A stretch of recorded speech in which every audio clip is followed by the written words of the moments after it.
pourquoi 90% des investisseurs échouent et comment être dans les 10% qui réussissent. Oui, je sais, le titre est un peu pompeux parce qu'on va uniquement parler des stock pickers. Ici, oui, on parle d'investisseurs de manière générale, mais nous, on parle uniquement du stock picking. C'est ce qu'on a choisi de faire, ok? On sait ce que ça implique. Donc, vous voulez faire des ETF, très bien, je vous le recommande d'ailleurs, surtout si vous ne connaissez rien du tout en matière de stock picking. OK? Ici, on apprend à faire du stock picking sérieusement en se posant les bonnes questions. Alors, pourquoi 90% des stock pickers échouent? 4 mots. Le cercle de compétences. Uniquement. Je m'explique. Alors, imaginez un cercle invisible autour de vous. Donc, je suis placé là, cercle invisible autour de moi.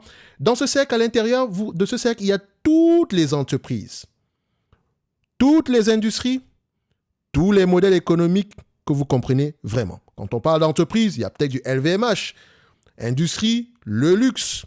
Modèle économique ici, vous le comprenez de manière générale. Donc, vous êtes un expert sur l'industrie et vous connaissez à peu près comment ces secteurs d'activité-là fonctionnent. Vous pouvez rajouter d'autres entités, d'autres secteurs à l'intérieur, mais le cercle de compétences avant tout, à l'intérieur se retrouve ce que vous comprenez. Vraiment. Et quand on dit vraiment, c'est vraiment, vraiment. D'accord? C'est pas juste une connaissance de surface. C'est vraiment pourquoi est-ce que cette stratégie-là, elle est bonne? Comment est-ce que l'entreprise fait de l'argent, etc. Je continue. Donc, c'est votre terrain de jeu. L'endroit où vous connaissez, où votre connaissance est profonde, comme je le disais tantôt tout à l'heure. OK? Donc, vous savez comment ces entreprises gagnent de l'argent. Ce qui les rend performantes et les obstacles qu'elles rencontrent. Tout ce qui est en dehors de ce périmètre, c'est l'inconnu. Donc, dans ce cercle-là, si mon expertise sur le luxe, peut-être parce que je travaille dans le domaine, etc., et donc j'ai la prétention de connaître un tout petit peu comment est-ce que ça se passe, les KPI, etc., qu'est-ce qu'il faut regarder, qu'est-ce qui peut influencer ces différents éléments-là, c'est mon cercle de compétences, ce que je connais. Mais quand on va me parler d'une compagnie bancaire maintenant, ou bien une compagnie d'assurance, je ne dois pas me limiter à l'information de surface qui est peut-être le bénéfice net, etc. Il faut que je comprenne comment est-ce que l'industrie fonctionne. C'est important. Donc, comme le disait si bien Warren Buffett, pas besoin d'être un expert partout, ni même dans de nombreux domaines. Il suffit de savoir évaluer, et je cite d'ailleurs, excusez-moi, je ne l'ai pas mentionné, donc je cite juste ce qu'il a mentionné. Pas besoin d'être un expert partout, ni même dans de nombreux domaines. Il suffit de savoir évaluer les entreprises qui se trouvent dans votre cercle de compétences. La taille de ce cercle n'est pas très importante. Ce qui est essentiel, en revanche, c'est d'en connaître les limites. Une citation à méditer. Donc, on ne prétend pas savoir comment est-ce qu'un secteur d'activité fonctionne. Si on a des doutes, si on ne connaît pas, on ne connaît pas. Mais ça ne veut pas dire qu'on ne peut pas apprendre. OK ? Si on ne connaît pas, on ne connaît pas. Et je vais vous raconter une histoire tantôt à la fin. Vous allez voir que la raison pour laquelle j'arrive à cette conclusion, c'est parce que moi-même, votre humble serviteur, je me suis brûlé les ailes, littéralement, avec fracas. Je vous assure que, voilà, j'ai perdu ma chemise, j'ai fait comme tout le monde. Non, j'abandonne le stock picking, c'est trop compliqué. Alors que j'ai exactement fait cette erreur-là. J'ai eu la prétention de comprendre quelque chose alors que je ne comprenais pas du tout. Je ne savais même pas. Donc, je n'avais même pas 1% des connaissances sur ce secteur d'activité. Mais, parce que j'ai perdu de l'argent, enfin, bien, à cause de cette perte-là, je me suis plongé dans ce secteur. Et ça fait partie aujourd'hui des secteurs que je comprends. Enfin, j'ai la prétention toujours de comprendre. D'accord? Je ne dis pas que je comprends à 100%, mais j'ai la prétention de connaître un bon paquet d'industries. Comment est-ce que ça peut fonctionner de manière générale? En tout cas, quel type de questions je devrais poser? OK? Au-delà des chiffres de manière... D'accord? Donc, je continue. L'histoire des marchés financiers est remplie d'exemples d'investisseurs qui ont perdu gros en s'aventurant hors de leur domaine. Moi, le premier. Pensez à un médecin qui investit dans des banques sans saisir les subtilités des taux d'intérêt. On a vu dernièrement des gens qui pensaient... Vous vous souvenez, 2023, là. D'accord? Je ne sais pas, c'est 2022 ou 2023. Bref, dans cette période-là, quand les taux d'intérêt ont commencé à augmenter, beaucoup de gens disaient que ouais, les banques vont gagner beaucoup d'argent. Ça n'a jamais été ça. Ça dépend. D'un côté, on va gagner, mais d'un autre côté, ici, on va également perdre un tout petit peu parce que la banque achète et vend de l'argent. dépendamment si c'est une banque, dépendamment du type de banque qu'on a face à nous, mais majoritairement des banques comme Crédit Agricole, c'est le cas, ce genre de choses-là. Mais des banques comme Goldman Sachs, elles font vraiment pas ça. OK? C'est essentiellement ici par rapport aux services qu'elles peuvent proposer en merger and acquisition et ce genre de choses-là. Il y a autre chose derrière également, ou bien en trading. OK? Donc, je prends l'exemple du médecin ici parce qu'on se dit généralement qu'on a besoin de faire de longues études pour être un très bon investisseur. C'est très faux. Vous avez juste besoin d'être curieux. Et essentiellement de savoir ce que vous ne connaissez pas, de connaître vos limites. C'est également très important. Donc, l'humilité ici prime généralement. Parce qu'on n'aime pas avoir tort, mais sachez que les amis, à long terme, vous allez commencer vous allez vous rendre compte que vaut mieux être humble. Surtout quand le portefeuille est vert. OK? Donc, pensez à un médecin qui investit dans des banques sans saisir les subtilités des taux d'intérêt. Ou à un ingénieur logiciel qui se lance dans l'immobilier sans comprendre les bilans. Ça n'a pas de sens. Et encore même que dans l'immobilier, ça dépend de quel type de bien qu'on a présentement. Parce que les contrats sont parfois différents. Si on prend les rates de manière générale, les rates hôtelières n'ont pas les mêmes types de contrats que les rates commerciales. Ça ne fonctionne pas de la même façon, les amis. Donc, les questions à poser sont un tout petit peu différentes. OK? Il y a des questions donc générales. Revenus, géographie d'opération, qu'est-ce qu'on fait précisément? Mais quand on arrive au type de contrat, il est totalement normal de généralement trouver des éléments. Enfin, les contrats sont généralement là, mais ils sont généralement de courte durée, dépendamment du type de rate que vous. Enfin, si vous êtes sur les rates hôtelières, c'est un peu différent. D'accord? D'ailleurs, cette petite subtilité-là qu'il faut généralement regarder. Donc, je continue. Le résultat est souvent le même quand on ne se pose pas les bonnes questions ou bien quand on s'aventure au-delà de nos limites. Les leçons sont coûteuses et des déceptions amères. Donc, il y a des leçons coûteuses et des déceptions amères. Prenez ça comme des frais d'apprentissage. Tout le monde passe par là. Moi, le premier. Ces situations mettent en lumière une réalité importante. L'ignorance coûte cher en bourse et ça paye cash. Si vous avez perdu de l'argent sur une entreprise en particulier, demandez-vous toujours, est-ce que je comprenais réellement ce secteur d'activité? Et vous allez voir que la plupart du temps, c'est la méconnaissance de l'industrie qui vous fait perdre de l'argent. Je ne dis pas ici que parce que vous allez comprendre l'industrie, etc., que vous allez gagner de l'argent, mais vous ferez moins d'erreurs. Parce que vous saurez à peu près ce que vous devez regarder, quels sont les risques, et quel est le pourcentage de votre portefeuille que vous devez allouer. Il n'y a pas de formule mathématique. Quand je ne suis pas à l'aise par rapport à une compagnie, ou bien je sais qu'OK, il y a par exemple des bisbilles en date d'aujourd'hui dans tel secteur d'activité, mais ça reste un secteur d'activité intéressant. Bon, je prends 1%, je mets à ce niveau-là, on va avancer parce qu'il y a encore des nuages de guerre à l'horizon par rapport à la régulation. Je pense par exemple au secteur ici de l'assurance santé aux États-Unis.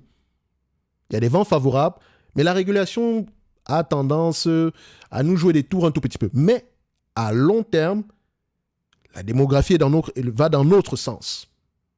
OK? Mais M. Trump peut se lever le matin, faire X et demain faire Y. Donc il faut faire généralement attention et les entreprises doivent s'adapter. Ce sont des choses qu'on ne peut pas prévoir, mais on ne peut pas prévoir à 100%, mais ce risque existe. Et donc il faut à peu près s'ajuster en conséquence par rapport à la pondération de notre portefeuille. Si on choisit d'investir dans ce type d'entreprise-là. OK? Donc, se laisser séduire par les tendances du moment ou les bons plans sans une compréhension profonde est une erreur courante qui mène souvent à des pertes.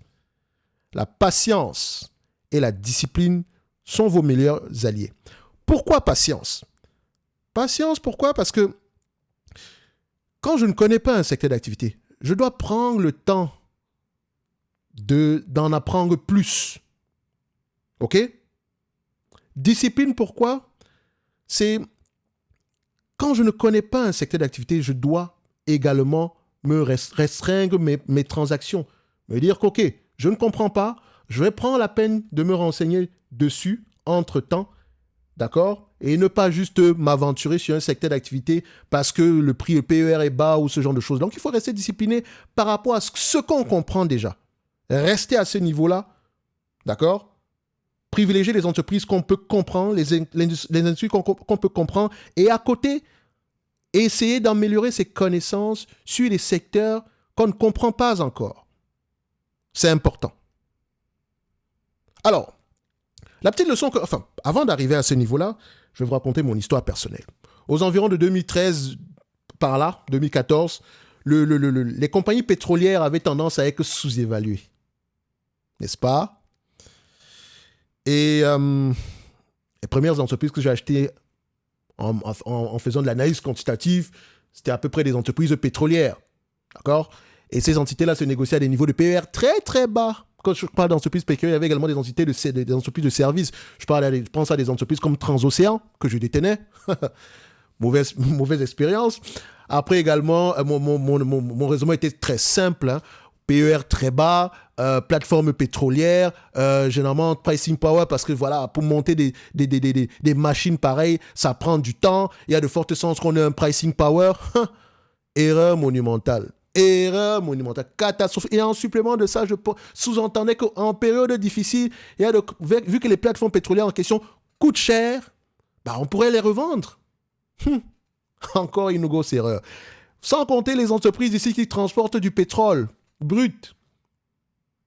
Les tankers de manière générale, ces entreprises-là, je pense à des Scorpio, ce genre de choses, je ne sais pas si ça existe encore. Mais moi, je me disais, comment ça a une certaine valeur de manière générale. Et le prix en question, il va falloir transporter ce pétrole-là d'une manière ou d'une autre. Donc, elles sont indispensables. Et les contrats qu'on signe ici, enfin, je n'ai même pas vérifié si on signait des contrats, mais je sous-entendais ici que voilà, les entreprises doivent signer des contrats de manière générale. Et je vous rappelle ici que je me suis limité uniquement aux éléments quantitatifs. Donc, PER bas, connaissance de surface sur l'industrie, boum, c'est fini. Investi, voilà. J'ai perdu de l'argent avec fracas. Je dis bien avec fracas. Et laissez-moi vous dire que ça fait très très mal. Surtout quand on a la prétention de tout comprendre. Oui, mais le PER était bas. Comment est-ce que le PER augmente alors que le prix de l'action n'a pas augmenté? Tout simplement parce que le bénéfice diminue. Mais pourquoi est-ce que le bénéfice diminue? On aura toujours besoin de pétrole. Peut-être parce que, pour l'exemple de Scorpio Bulker, il y a des entreprises ici qui ont tendance ici à commander. Et pendant que tout allait bien, elles ont commandé énormément de tankers. Donc, il y avait beaucoup de tankers qui arrivaient sur le marché. Et donc, le prix baisse parce que les tankers ne fixent pas le prix. C'est l'offre et la demande. Si l'offre est plus élevée que la demande, c'est mort. OK? Au niveau des plateformes pétrolières, c'est simple. La même chose. Les États-Unis devenant à peu près, parce que c'est ça qui s'est passé, les États-Unis étaient avant tout des importateurs de pétrole pour devenir des producteurs, notamment grâce à la fracturation hydraulique. OK? Et donc, on avait besoin de moins en moins d'exploiter du pétrole en haute mer. OK? Donc, les entreprises ici, en haute mer, dépendaient de la dépense en capital des majors, qui sont généralement, enfin, des entreprises, même pas juste des majors, mais surtout des entreprises qui sont dans la production et l'exploration. OK? Parce que quand vous êtes dans le secteur de l'énergie, il y a plusieurs sous-segments. Donc, vous avez les upstream, ce qui sont à peu près les EEP. Midstream, c'est le transport. Je pense que c'est juste au niveau du transport ici. Transport, entreposage. Et downstream, ça doit être marketing, entreposage, que les deux. En tout cas, il y a à peu près plusieurs. Il y a des entreprises qui font qui font à peu près upstream, midstream, downstream, qu'on appelle généralement les majors, les verticalement intégrés ici, comme Total Energy, Exxon. OK? Et il y a des entreprises qui font juste l'un ou l'autre. OK? Et donc, quand on regarde ici, Transocéan, par exemple, c'est un price taker. Elle dépend de la dépense en capital des majors. Et si les majors décident de moins dépenser parce que le prix du pétrole baisse, on n'aura pas de contrat. Et en supplément de ça, si on se rend compte que le pétrole exploité ici sur Terre, donc en zone terrestre ici, est plus rentable que celui exploité en haute mer, on va juste réduire les contrats. Et en haute mer, il y a différents niveaux également. Enfin, plus ça se rapproche de la côte, moins c'est cher. D'accord? Plus on s'éloigne de la côte, plus ça coûte cher. Donc, où est-ce que les plateformes pétrolières de Transocéan étaient situées? C'est également important à aller regarder. Dans tous les cas de figure, c'est un mauvais business. OK? C'est un mauvais business. Quand on est price taker, on doit à peu près gérer nos coûts de production. Mais est-ce qu'elle peut vraiment gérer les coûts de production? Parce qu'il faut payer pour la maintenance des plateformes pétrolières. Une fois que c'est installé, il faut payer pour la maintenance. C'est là où interviennent les entreprises comme National Oilway Varco qui a un pricing power. En fait, c'est une entreprise qui vend des plateformes pétrolières. Et une fois qu'elle a vendu la plateforme pétrolière, ce n'est pas à ce niveau-là qu'on fait de l'argent, c'est au niveau de la maintenance. Mais le prix, et vous allez également voir que les chiffres de NOV, National Oilway Varco, sont dégueulasses. Mais le meilleur moyen de savoir si une entreprise dans ce secteur-là, a un pricing power ou bien un avantage concurrentiel, c'est de la regarder à peu près sur une longue période de temps, surtout en période difficile. Vous allez voir que sur les 10-20 dernières années, elle a perdu de l'argent 2 fois en termes de free cash flow. OK? Donc, son problème, c'est que les entreprises dans ce secteur d'activité, parmi les plateformes pétrolières ici, ont moins de contrats, donc prennent plus de temps ici à faire de la maintenance ou bien à commander ici de nouveaux équipements, de nouvelles plateformes. Parce que dites-vous ici que plus on a une base installée très élevée, mieux c'est. C'est comme les ascenseurs.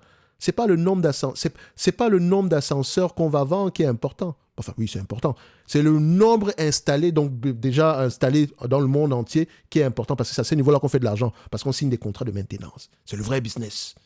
Bref, ces spécificités-là, bon, maintenant j'en parle comme ça de manière fluide, mais je vous assure que j'ai appris à la dure. Parce que moi, j'ai un problème, c'est que quand je ne comprends pas quelque chose, surtout quand je perds de l'argent, je me plonge à l'intérieur.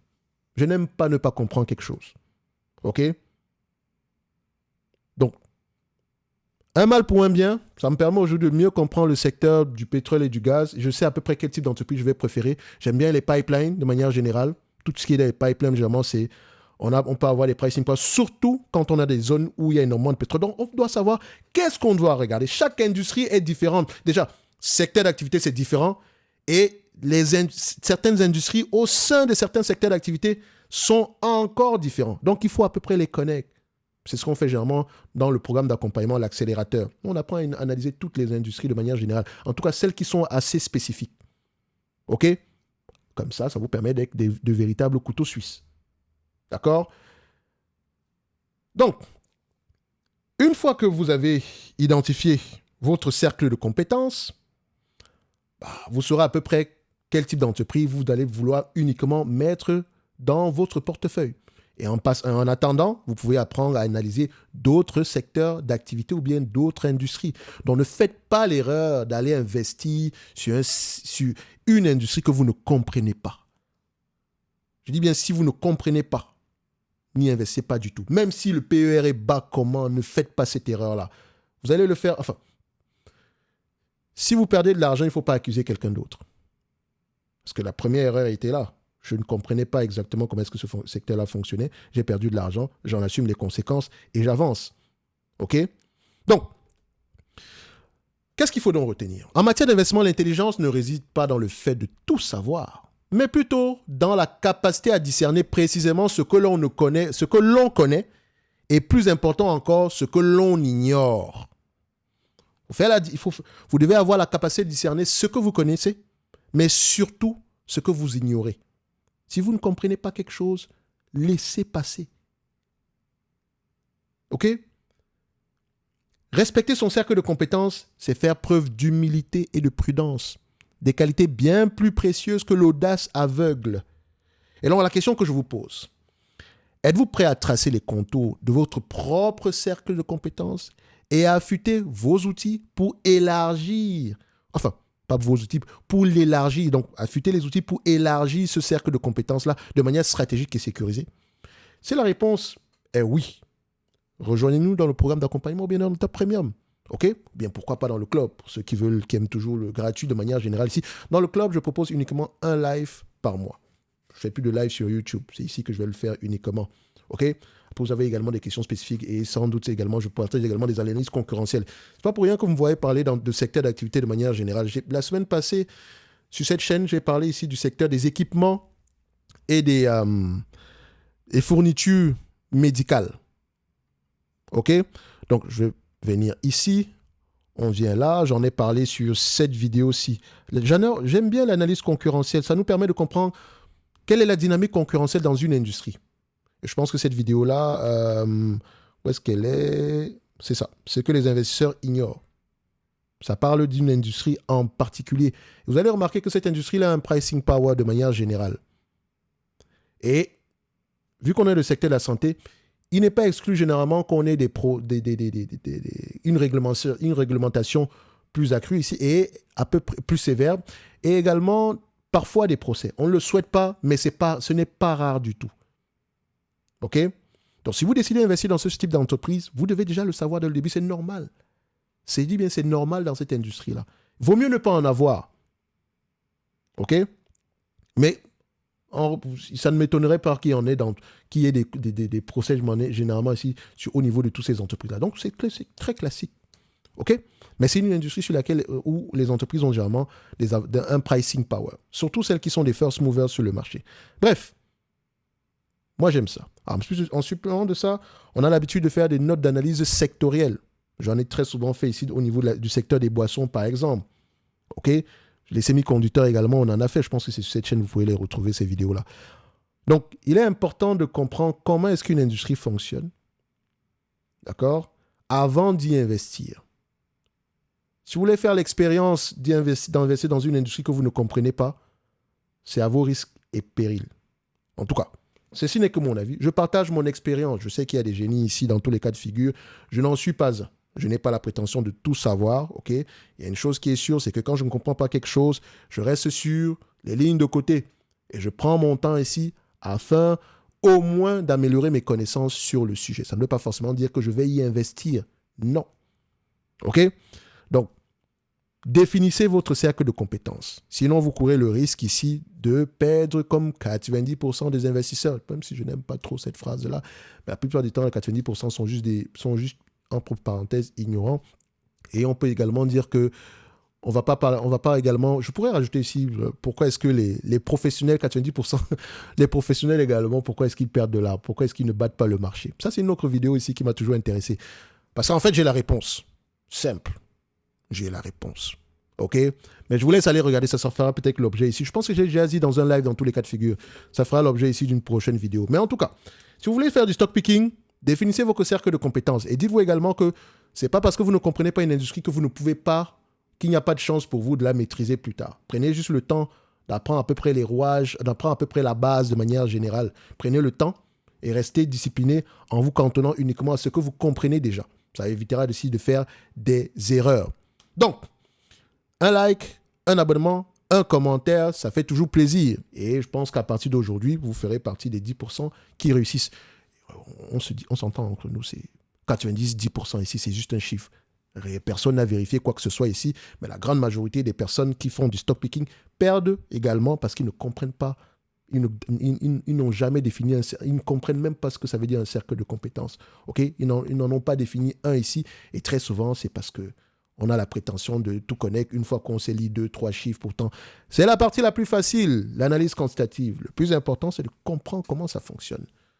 Bref, l'interprétation également. Bref, on se donne rendez-vous dans une prochaine vidéo. Un like, un abonnement, un commentaire, ça fait toujours plaisir. Et pour ceux qui veulent aller plus loin, n'oubliez pas, vous avez le programme d'accompagnement, vous avez le top premium, ou bien nous rejoindre dans le club ici. Et si vous voulez soutenir la chaîne, ça se passe également ici au niveau de la watchlist. Comme je l'ai dit ici, il reste encore 998 places restantes pour la watchlist à vie. Bref, à bientôt.